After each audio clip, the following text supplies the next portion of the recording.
They arrive quietly, and then all at once.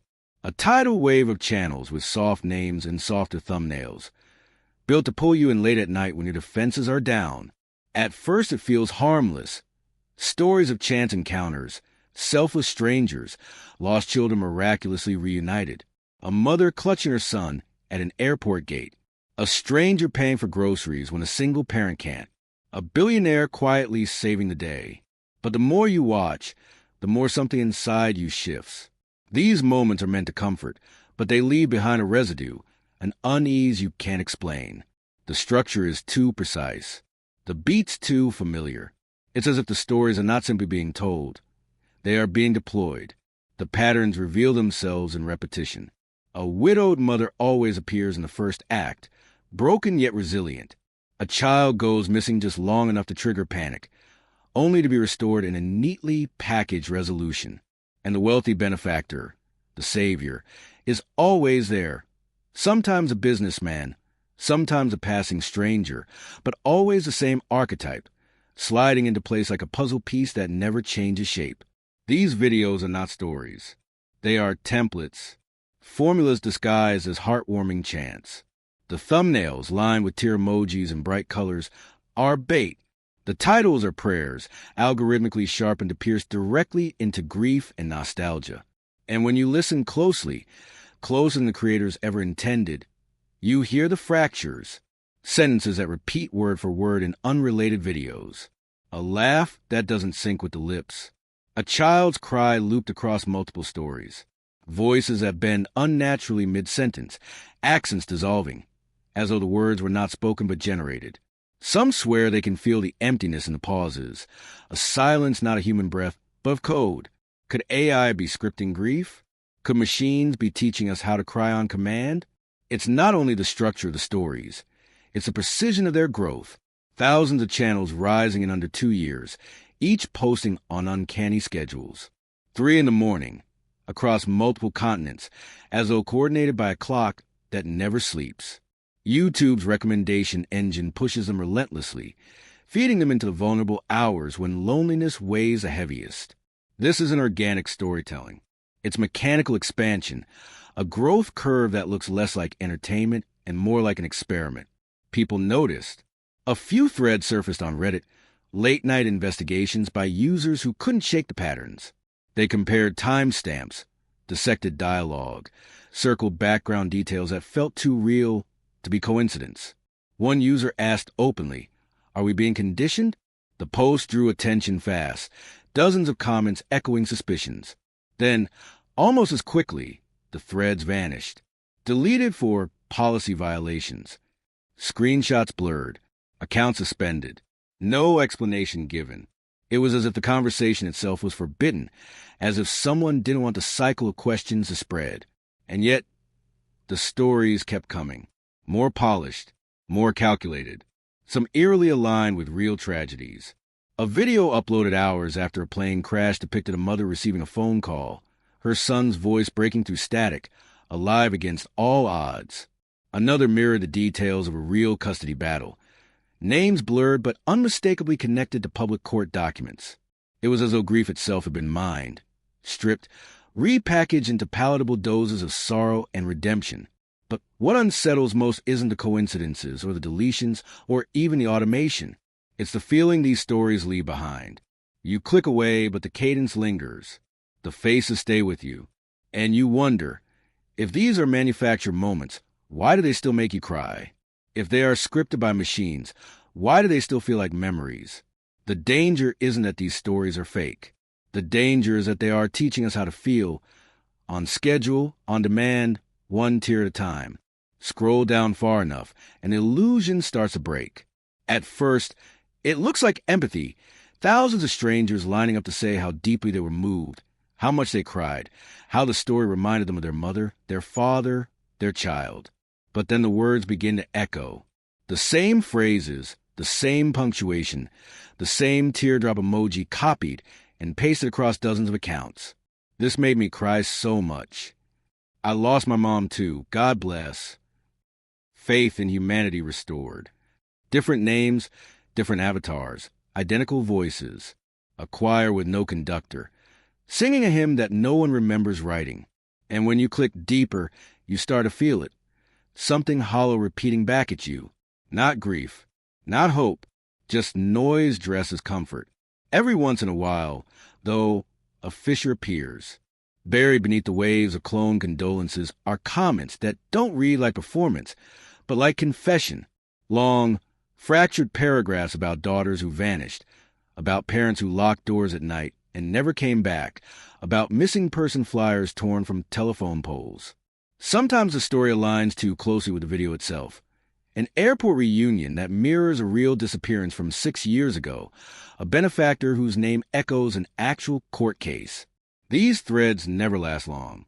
Replies vanish, accounts get deleted, and the original comment is scrubbed until only broken fragments remain, quoted by strangers who swear they saw it before it disappeared. The usernames themselves are strange. Some lead nowhere. Some trace back to Twitter profiles that were deleted years ago, archives revealing scraps of conversations about trafficking rings, corrupt adoption agencies, whispers of data being funneled into hidden hands. The same phrases appear across platforms, resurfacing like a signal broadcast through different masks. Who, or what, keeps speaking through these dead accounts? Psychologists argue it might be a side effect of grief itself, that trauma survivors are magnetized toward spaces where stories of salvation and reunion are rehearsed, coaxed to leave their own pain behind in public view. They call it emotional offloading, a desperate attempt to translate private wounds into communal healing. But even in that explanation lies the unease. Who is watching? Who is collecting? When raw pain is poured into a comment box, what hands are there to catch it? And what are they doing with it once they hold it? And then there are the stories too chilling to dismiss as error. People claim they receive replies to their comments from accounts they don't recognize, replies that mention personal details they never shared. A hometown, a childhood nickname, a hospital ward. The kind of information that shouldn't be possible for a stranger to guess. Hours later, those replies are gone. The threads dissolve. Only the memory of what was read, what was revealed, remains. It feels less like conversation and more like reconnaissance, like something is reaching back to the screen, taking inventory of who is vulnerable, who is breaking, who will believe. The comments were supposed to be a place for catharsis, for tears, for fleeting comfort in the presence of strangers. Instead, they read like a seance, millions of voices layered together, some human, some mechanical, some bleeding through from places they should not exist. Scroll long enough, and you stop asking what's real. You start asking who's watching you read. The endings are never in doubt. A billionaire returns, impossibly generous. A child, lost in shadows, always emerges into the light. A family divided is stitched back together, tearfully, just in time. The first time you watch, it feels comforting, even hopeful. But the third, the 10th, the 50th time, it starts to feel mechanical, rehearsed. As though you aren't watching a story unfold, but a pattern being burned into your mind. And every pattern has a blueprint, a hidden draft, a script written long before you ever press play. The question isn't what these stories mean. The question is, who keeps writing them and why are they all the same? Data analysts tracing the channels have uncovered a spine beneath the narratives, rigid, nearly mathematical. More than 80% of these touching moments unfold with the same precise rhythm. Despair introduced within the first 30 seconds, tension peaking at the midpoint, catharsis delivered at the 3-minute mark, and resolution wrapped in gratitude by the end. Psychologists recognize the shape immediately. The structure mirrors scripts used in trauma-based conditioning experiments, where subjects were subjected to cycles of fear and relief until obedience became instinct. Watching enough of these stories, you begin to feel the same cycle: panic, hope, reward. Panic, hope, reward. And somewhere in the repetition, your defenses begin to slip. Stranger still is the timing. Many of these videos, across continents, appear in unison, uploaded precisely at 3 a.m, not regional time. Global, like a signal pulsing out of the dark, synchronized across borders. The so-called witching hour, when minds are most vulnerable, when the body is half asleep, and the line between memory and suggestion blurs. Was it coincidence? Or was it intentional, a system designed to strike when the human brain is least offended, then the paper trail emerges. A cluster of FOIA-released documents from the Cold War references something chillingly familiar: emotional narrative conditioning. Government scientists outlined tests in which repeated stories, scripted with carefully measured doses of grief and redemption, could erode resistance and shape collective behavior. The experiments were meant to measure obedience, compliance, susceptibility to authority. Officially, the project was shelved. Unofficially, fragments of its language echo inside the very videos flooding YouTube today.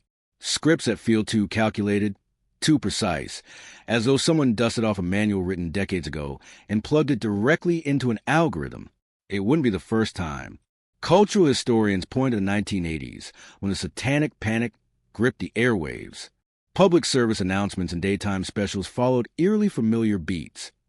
Children in danger, parents powerless, shadowy threats redeemed by sudden salvation. The structure wasn't accidental. It was engineered.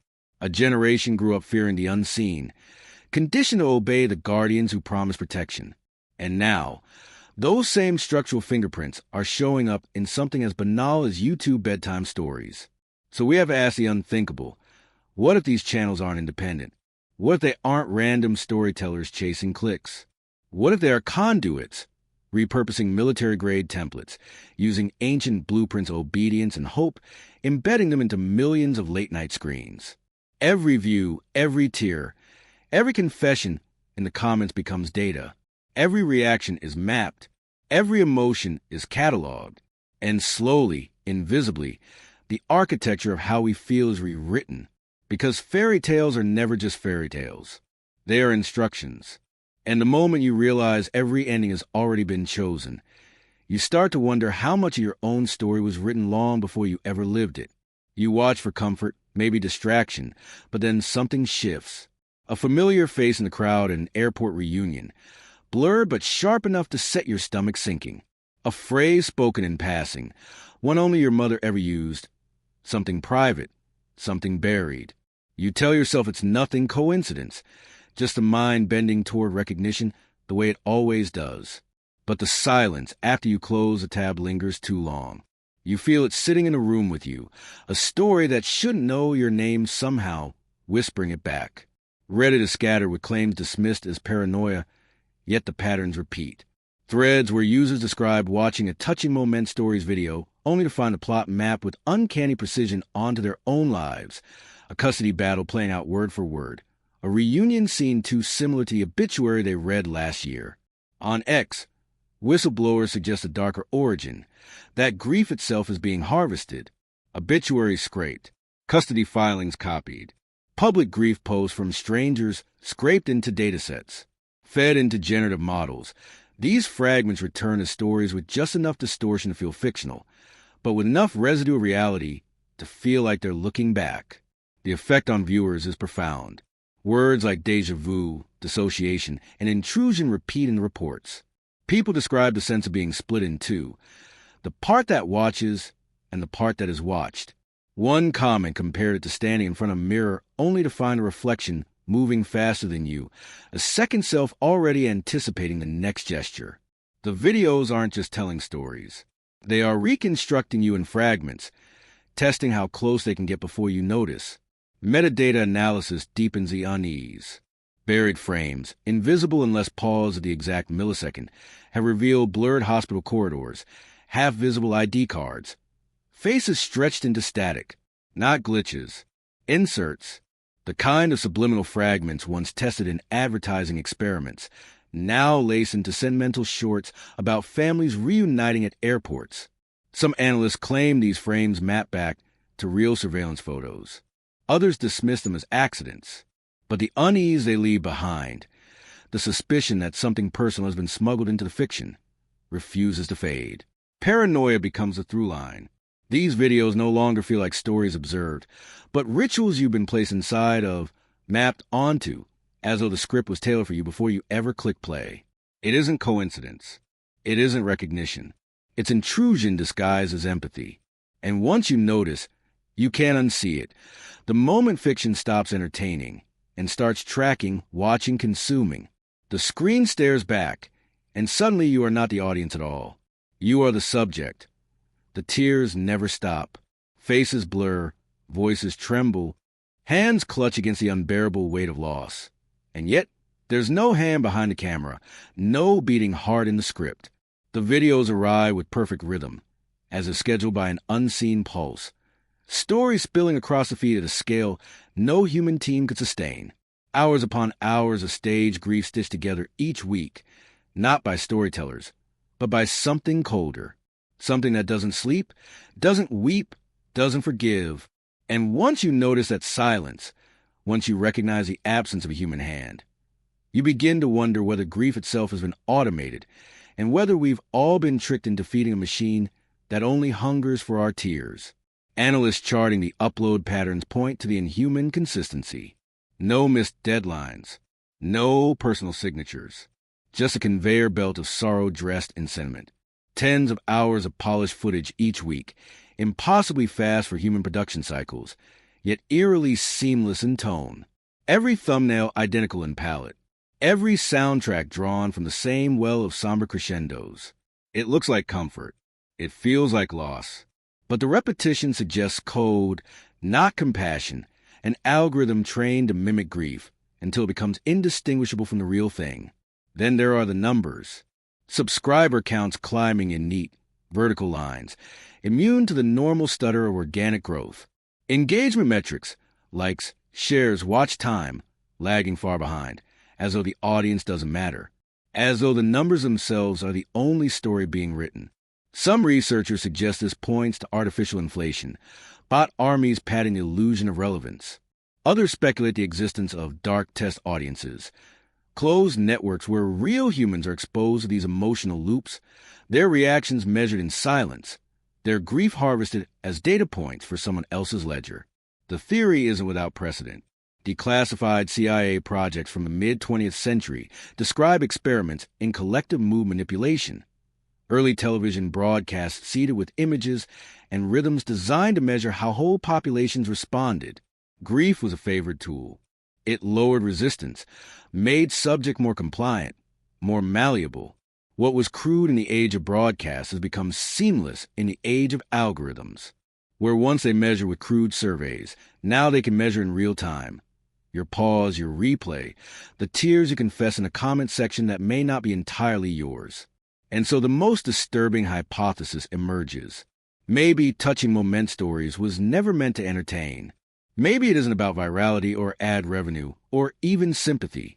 Maybe the videos are scaffolding, meaningless shells designed to do one thing: pull emotion out of you, catalog it, refine it, sell it. In this equation, the stories don't matter. The actors don't matter. You don't matter. The only product that counts is the ache in your chest, the water in your eyes, the silence after you click away. Because in the end, the question isn't whether the stories are fake. The question is whether your tears are the real content. And if they are, then every view is a transaction. Every sob is a signature. And somewhere behind the screen, a machine is still counting, still watching, still feeding. And it will never stop until you have nothing left to give.